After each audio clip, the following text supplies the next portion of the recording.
How's it, guys? And welcome to this week's episode of the Diverge Podcast. This week we dive right into FNB Wines2Whales and the Shiraz recap. What a race it was.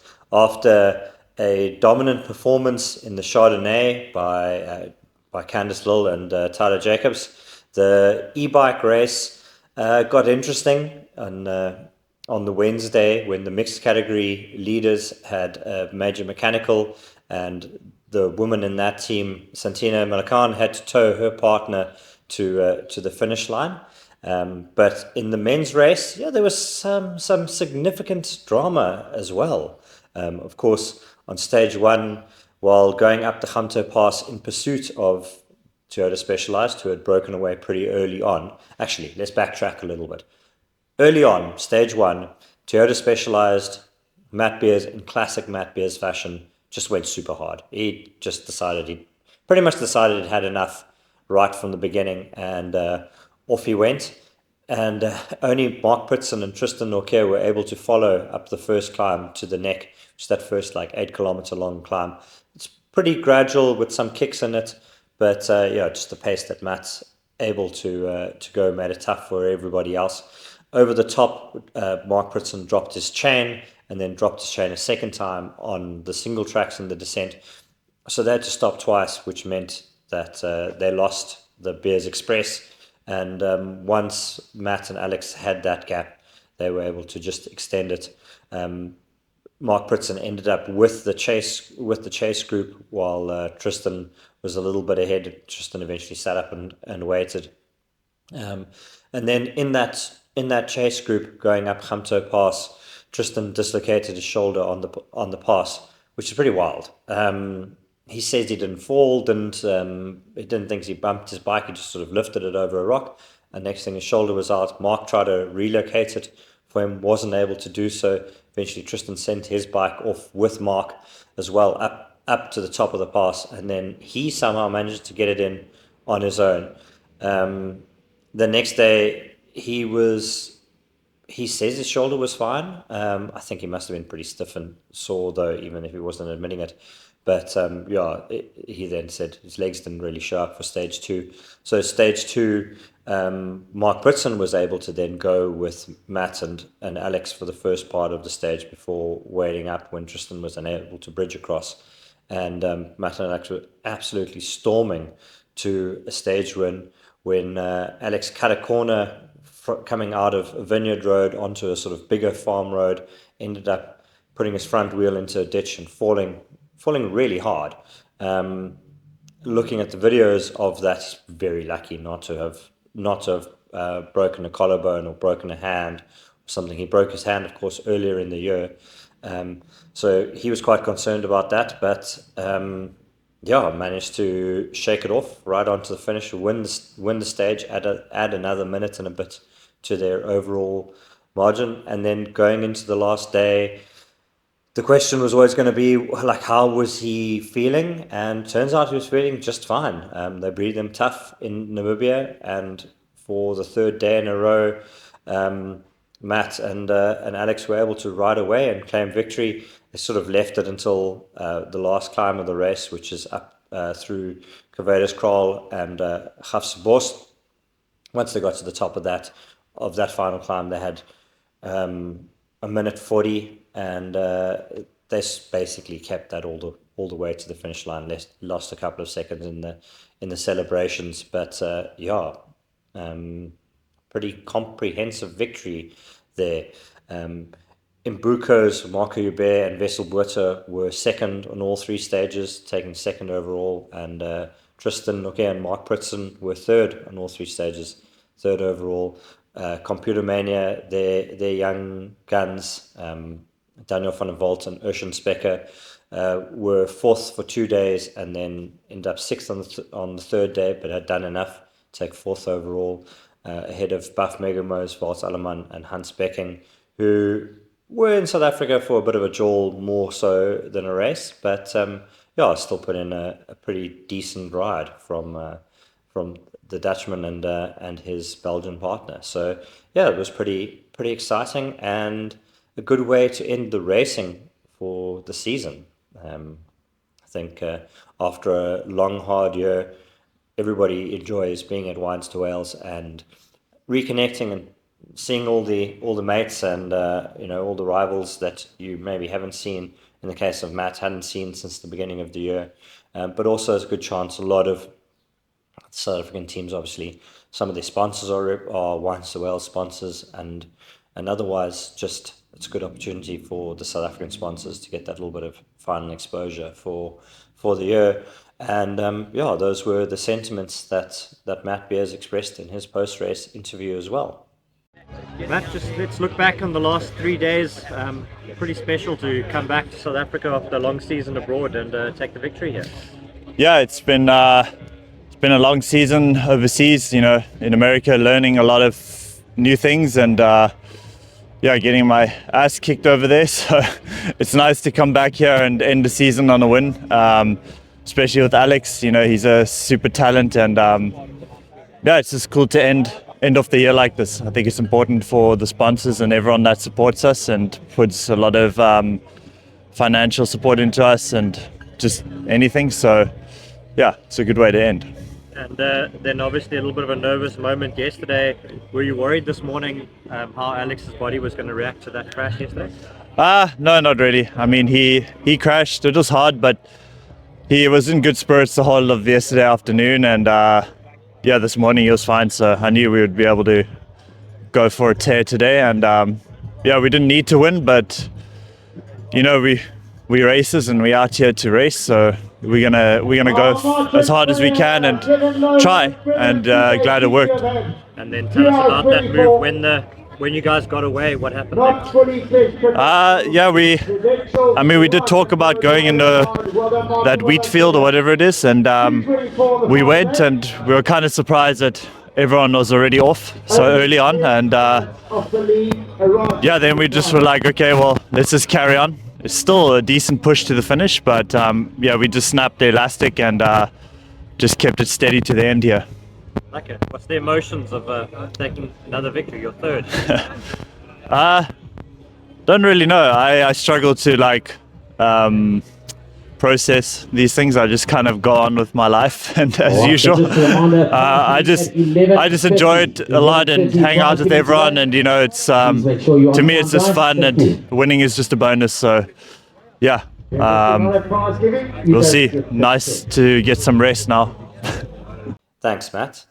And then of course I caught up with Alex as well, just to reflect on his near miss on stage 2, and how he nearly ended his race in disaster. Yeah, yesterday was a bit of a dumbass move, but you learn every time. So just grateful that it didn't go any worse. It's super easy to snap a collarbone or something like that in a fall like that. I just checked myself yesterday afternoon, this morning. So I didn't feel anything abnormal. So just we decided to take it a bit more easy in the beginning, and then like 20 k's to go up the straw field, we decided to give it a go, and there we were away. For sure, I mean it's great to be able to finish the season off with a win. Started with a win, finished with a win. It's always nice. So it's thanks to people like Toyota and all other big partners at events like this. It's keeps the sport going, and big thank you to them for putting so much effort into it. Thanks, Alex. And then the other great story from FNB Wines2Whales is always the Xaro jersey. And this year was no different. One of last year's winners, Damon Blanche, defended the Xaro jersey. Last year he was able to win the open category as well, the amateur jersey, the white jersey. This year himself and Zeandro Jordan, who also comes from Knysna. Damon, of course, sort of no stranger to us, been around a little bit now, and one of the biggest talents to come out of the Xaro race in many a year, probably since Philemon Sabona, really. And Damon and Zeandro, both from Knysna, and they fulfilled a dream of theirs over the weekend to not just ride FNB Wines2Whales together, but to win the Xaro jersey. So here's Damon just reflecting on that quickly. To be honest, it feels pretty good, and to do it with your best friend is even better. We had a dream about 3 years ago that we would win this jersey, and it just came true. So thanks to our coach, the people back home for believing in us, and thanks to Forfeit for giving us the opportunity. Thank you, Damon. And from FNB Wines2Whales and mountain biking, we move on to gravel racing and gravel stage racing, which of course is a hot topic at the moment in South Africa, with Kevin Mark's Gravel Burn launching recently and Dryland Event Management launching their Garden Route Giro. And for the last 3 days, from Monday to Wednesday, I've been out on the courses, on the gravel roads of the Garden Route in Southern Cape and Klein Karoo with the Dryland team, and we've explored some breathtaking riding, really, really immaculate gravel riding. They're still fine-tuning some details on the route and looking at exactly what the right distances will be, but I think the media recce sort of brought us closer to that. But what we can talk about at this point is some of the key points that the race is going to be going to. So stage one, taking in some magnificent riding on the southern side of the Oudtshoorn and Langeberg mountains. A little bit more gritty gravel, roads that are sort of frequented by the dairy trucks, a lot of dairy farms in that area. So the dairy trucks driving those roads does make them a little bit more corrugated, and no big climbs, but lots of rolling roads and lots of incredible scenery, and a landscape that changes quite dramatically as well as you move through from Mossel Bay towards Riversdale, and it gets increasingly wetter and more suited to that dairy farming, and then going into the Karoo and the Klein Karoo. There's no secret that that route's taking in Rooiberg Pass, and for me it was the first time doing Rooiberg Pass from the southern side. So there's 3 approaches to Rooiberg Pass. There's the Van Wyksdorp approach from the south. There's sort of a southeasterly approach from behind Gamke Mountain Nature Reserve, which is the least used of the 3 approaches, and then there's the Carlersdorp side approach, and this one is going to come in from Wyksdorp up the pass, joining up with that Oudtshoorn side approach from the southeast, and then going over and down into Carlersdorp. And it's Rooiberg is rough, especially the bottom section towards Van Wyksdorp is really rough, and then there's sort of a false summit and a long draggy section before it kicks up again towards the summit proper. And I think that's going to be a challenging day, followed by another challenging day riding into the Great Karoo over the Swartberg Pass. The initial look at that stage is about 2,500 meters of climbing on that stage going over Swartberg Pass. So that's going to be an absolute doozy. And then some spectacular, world-class, some of the best gravel roads I've ever seen in the Great Karoo, and through some sneaky back roads that no one really knows about, that only the farmers use, towards another iconic pass, the Prince Alfred's Pass, which is always a pleasure to ride. But also after what could be wet on the southern side of the Oudtshoorn and Langeberg, then it's almost certainly going to be dry in the Klein Karoo and Great Karoo. Once you get into that Prince Alfred Pass side, through Avontuur and the Vlucht, there's another chance of rain again. Even when the event is going to take place in 2026, it's the type of area where it can get wet pretty much any time of the year, really. And so that mix is going to add another dimension as well. That's going to be the Queen stage, the stage that takes in Prince Alfred Pass. So that says something to you that Swartberg and Rooiberg aren't Queen stages. It tells you a bit about how tough that day is going to be. And then the final day is going to be a celebration stage, under 80 kilometers from Neisner to Wilderness and along the Seven Passes Road, which is another glorious, glorious road. Indigenous forest, in and out of the indigenous forest, past more dairy farms, down to the lakes between Sedgefield and Wilderness, and just exploring very, very different biospheres. And, even in the Karoo and the Clan Karoo, there's sections where you hug mountains or just sort of like blitz it across a plain.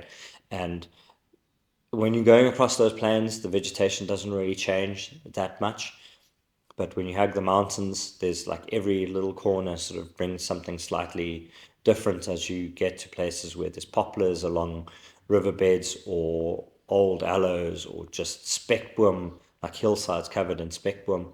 And then the big changes going into those different landscapes where there's pine plantations and indigenous forests, and it's going to be great for the riders in terms of the riding that they're exposed to, in terms of the scenery they're exposed to, but also the way it lends itself to racing. It's going to be tough. There's make no bones about it. It's going to be a really tough race, but it is going to be a spectacular one as well.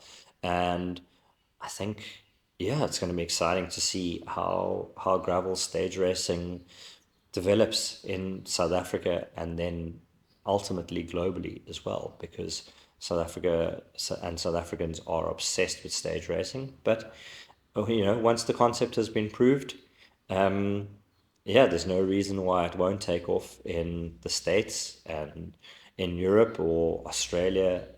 There's so many places in the world that could really lend themselves to this sort of new, exciting, or maybe old form of cycling, sort of going back to the roots in some ways, but also thoroughly modern in other ways. So I think it's one of those things that's a bit of a pet project, and I'll definitely be keeping a very close eye on and keeping you updated as much as possible. Then, looking ahead this weekend to hell and back, I'll be riding, and I'm really, really looking forward to 2 great days on the bike. Again, 2 tough days. That ride out of Die Hell, out of Hamkerskloof is, like I have PTSD from it. 2,000 meters of climbing in 40 kilometers kind of says it all. Hoping that the work that they've done in the past, since the most recent rains at the beginning of November, is going to make it a little bit more not easy, just sort of take the sting out of it slightly. Next week we'll look back on that and hopefully bring you a chat with Zane Schmal as well about to hell and back and what went on down there in the hell. So until next time, thank you very much for tuning in, and remember you can read all those news stories that are featured here on diverge.info. But until next time, thank you very much. Cheers.